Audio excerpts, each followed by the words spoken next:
علی رضی اللہ تعالی عنہ صحابہ کرام میں زہد میں سب سے زیادہ مشہور تھے. زہد کہتے ہیں دنیا سے بے رغبتی. دیکھو ہر صحابی کو اللہ نے کوالٹی دی ہے نا. حضرت ابو بکر کا مقام سب سے اونچا کیوں ہے کہ نبی کا ساتھ جس طرح حضرت ابو بکر نے دیا اور نبی کی جو دوستی جس طرح حضرت ابو بکر سے تھی وہ دوستی کسی کے نصیب میں نہیں آئی. اور نبی نے اپنے مصلے پہ کھڑا کس کو کیا؟ حضرت ابو بکر کو, بیماری کے ایام میں. یہ مقام ابو بکر کے علاوہ کسی اور کو حاصل نہیں. حضرت عمر کو الگ مقام ہے, حدیث سے ثابت ہے. کچھ جزوی فضیلت ایسی ہے جو حضرت ابو بکر کو نہیں ملی. آپ صلی اللہ علیہ وسلم نے فرمایا میں نے خواب دیکھا کہ ڈول سے, وہ مشہور حدیث ہے مختصر بتا رہا ہوں, ابو بکر نے پانی نکالا اس میں کچھ ذوف تھا, حضرت عمر نے ایسے کھینچ کے نکالا. تو یہ اشارہ تھا کہ خلافت جو مسلمانوں کی خاندانی قائم ہوگی وہ حضرت عمر کے دور میں. سمجھتے ہو, حضرت ابو بکر کے دور میں بھی فتنوں نے سر اٹھائے, حضرت ابو بکر نے ختم کیا, لیکن عمر کے دور میں فتنے میں مجال نہیں تھی کہ وہ بولو بھائی سر اٹھا لے. حضرت ابو بکر کے دور میں فتنوں نے سر اٹھائے, حضرت عثمان کے دور میں, حضرت علی کا تو ابتدا سے آخر تک پورا دور آزمائشوں میں گزرا. حضرت عمر کے دور میں فتنے کو جب پتہ چلا کہ عمر کا دور ہے, اس نے سر اٹھانے سے معذرت کر لی, بھائی ابھی سر اٹھانے کا ٹائم نہیں ہے, اس کو تھوڑا سا ڈیلے کر لو. بلکہ تبھی حدیث میں آتا ہے کہ جس راستے سے عمر گزرتا ہے شیطان راستہ, تو شیطان کو جب ڈر لگتا ہے کہ بھائی ان کو بہکانے سے پہلے سوچ لو تو ان کا کیا مقام ہوگا. تو یہ جزوی فضیلت کس کو ملی؟ حضرت عمر کو. تو اسی طرح ایک جزوی فضیلت تھی حضرت علی کی جو دوسرے صحابہ کو اس لیول کی نہیں ملی, وہ ہے زہد فی الدنیا. حضرت علی کے دل میں کہا جاتا ہے, مورخین لکھتے ہیں ان کے حالات سے, دنیا سے بالکل بے رغبتی. وہ داڑھی پکڑ پکڑ کے رات کو اپنے آپ کو خطاب کرتے, دنیا کی رغبت بالکل بھی نہیں تھی. وہ تو باقی صحابہ میں بھی نہیں تھی, لیکن مقام ہوتا ہے نا, بالکل ہی بے رغبتی, زہد کے اعلیٰ مقام پر. علامہ مناوی لکھتے ہیں کہ حضرت علی زہد کے سب سے اعلیٰ مقام پر تھے, زہد فی الدنیا. لیکن اس کے باوجود حضرت فاطمہ کے انتقال ہوتے ہی 4 شادیاں کی ہیں. تو ان کو کیا زنا کا خطرہ تھا؟ معاذ اللہ حضرت علی کو ناممکن. ان کے جو حالات ہیں بھائی, وہ تو ایک بیوی بھی نہ ہوتی ان کو, کیونکہ زہد فی دنیا ہے نا, دنیا سے بے رغبتی. تو 17-18 باندیاں اور 4 بیویاں, اور 4 بیویوں کے ہوتے ہوئے ایک باندی آپ کو وضو کرا رہی تھی, خدمت کر رہی تھی. اس باندی سے کہتے ہیں کہ میرا دل چاہتا ہے میں دولہا بنوں, میں نکاح کروں. تو اس نے کہا کہ آپ کر لیں, آپ تو امیر المومنین ہیں, آپ کے لیے رشتوں کی کمی تھوڑی ہے. تو انہوں نے فرمایا 4 بیویاں موجود ہے, کیسے کر لوں؟ ٹھیک ہے نا, یہ میں نے اپنی کتاب میں حوالہ دیا ہے اس کا.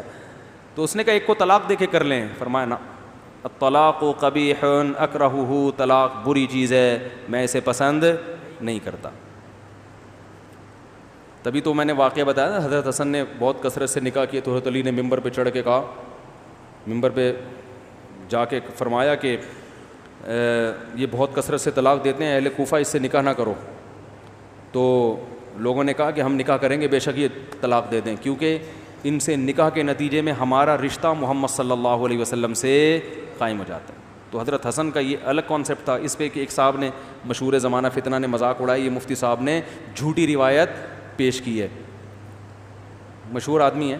تو میں نے جب اس کا جواب دیا حوالہ, تو اس وقت سے وہ اس حوالے کو پی کے اب تک بیٹھے ہوئے ہیں. ٹھیک ہے نا, اس لیے محترم سے میں نے کئی دفعہ کہا ہے سامنے بیٹھے ہیں, وہ پی جاتے ہیں حوالے سے. جتنے چیلنج ہوتا ہے ایک دم چیلنج, یہ وہ, جب چیلنج کا جواب دو بالکل ایسے جیسے کبھی کچھ کہا ہی نہیں ہے. اچھا خیر, تو یہ جو ترغیبات ہیں نا, تو حضرت علی تو اتنے دنیا سے بے رغبتی, اور نکاح اس لیے کہ نبی صلی اللہ علیہ وسلم نے نکاح کی رغبت ڈالی. اسی باندیاں اور بیویوں کا نتیجہ تھا کہ حضرت علی کے 30 بیٹے, یعنی 30 بیٹے تو وہ ہیں جو میدان جہاد میں شہید ہوئے ہیں. نہیں آ رہی بات, 30 بیٹے وہ ہیں جو میدان جہاد میں شہید ہوئے ہیں.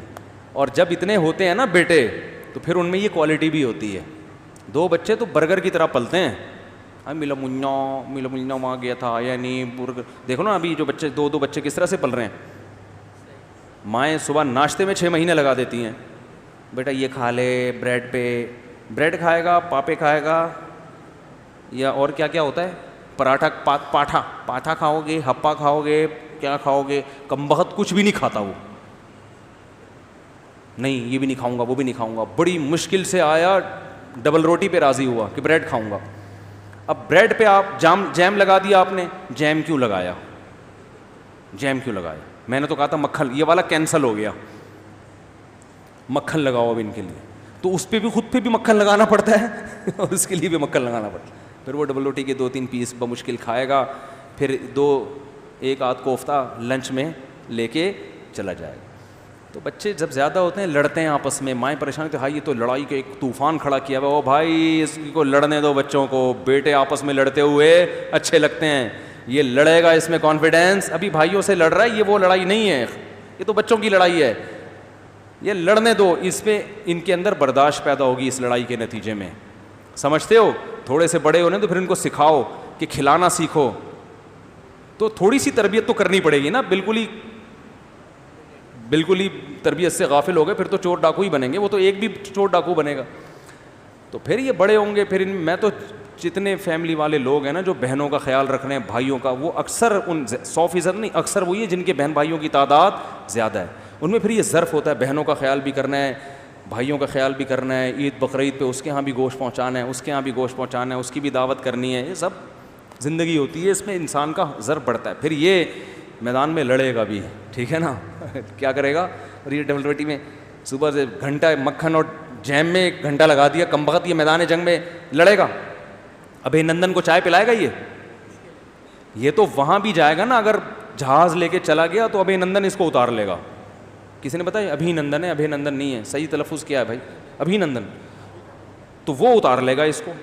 پھر اس کو جب لے کے جائیں گے تو پھر اس سے پوچھیں گے ڈبل روٹی پہ چائے لگائیں یا ڈبل روٹی پہ جیم چاہیے یا مکھن. تو یہ جواب میں کہا مجھے ڈبل روٹی چاہیے, مجھے تو پاٹھا چاہیے. وہ کہے گا تو یہاں پراٹھے کھانے نہیں آیا, تیرے کو تمیز سے جو پلا رہے ہیں نا پی لے, یہ تیری نانی کا گھر نہیں ہے. تو ایسے چھوئی موئی فوجی بنے گا وہ تو سلیکشن ہی نہیں ہوگی آرمی میں اس کی. تو حضرت علی کے کتنے بیٹے میدان میں شہید ہوئے ہیں؟ 30. کہتے ہیں کل ٹوٹل تھے کتنے نہیں پتا, لیکن 30 تو صرف میدان جنگ میں شہید ہوئے ہیں.